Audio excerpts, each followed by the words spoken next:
Mecliste bugün İnönü ve arkadaşları, 120 arkadaşı 1000 yıllık devletimizin dini İslam iken 10 Nisan 1928'de resmileşen devletin dini İslam kanundan kaldırıldı. Yani İslam'a harp ilan edilmiş oldu, Allah'a harp ilan edilmiş oldu. İrtica gibi, şeriat gibi laflarla İslam'a saldırılar başladı. Tabi bu meclis bildiğiniz gibi Hacı Bayram'dan dualarla ilk meclise gidildi. Buhariler okundu, aşırı şerifler okundu. Devletin kuruluşunda halifeye, hilafete bağlılık yemini vardır. Ama 1923'te 15 Nisan'da meclis feshedilerek ilk darbe gerçekleşmiş oluyor. İsviçre'den, İtalya'dan, Almanya'dan, Fransa'dan kanunlar yürürlüğe girdi Türkiye'de. Yani İslam'a muhalif olarak fıtrata, hukuka aykırı yasalar Türkiye'nin gündemine oturdu. Harf devrimi başladı. Birinci meclis zaten alimlerden, sarıklı mücahitlerden oluşuyordu.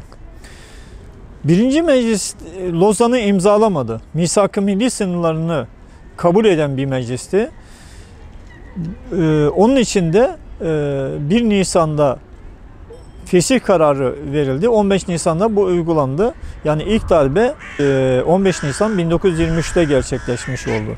Şimdi biz amiralleri 7 Nisan'ı, 27 Nisan'ı konuşuyoruz ama aslında darbelerin tarihi oldukça eski.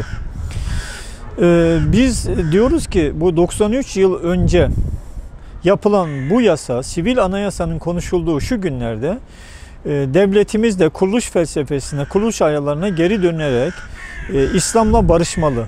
Adaletin tesisi için, barış için, özgürlük için devletin dini tekrar değiştirilemez ilkeler arasına konmalı. Zaten Türkiye'de sanmayın ki AK Parti, Anavatan gibi partiler, Demokrat Parti gibi partiler hiçbir zaman devleti yönetmedi. Devlet CHP'nin ilkelerine göre, altı oka göre halen yürürlükte ilkeleri. Dolayısıyla bu değiştirilemez fıtrata, hukuka aykırı yasaların da değişmesi gerekir.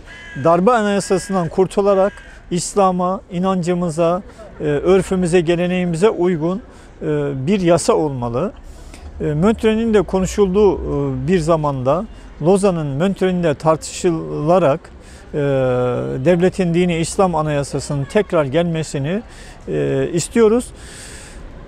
Malum bu İslam'a savaş açtıktan sonra da laiklik adı altında İslam'a saldırı var ve yarın laiklik bayramı yapacaklar.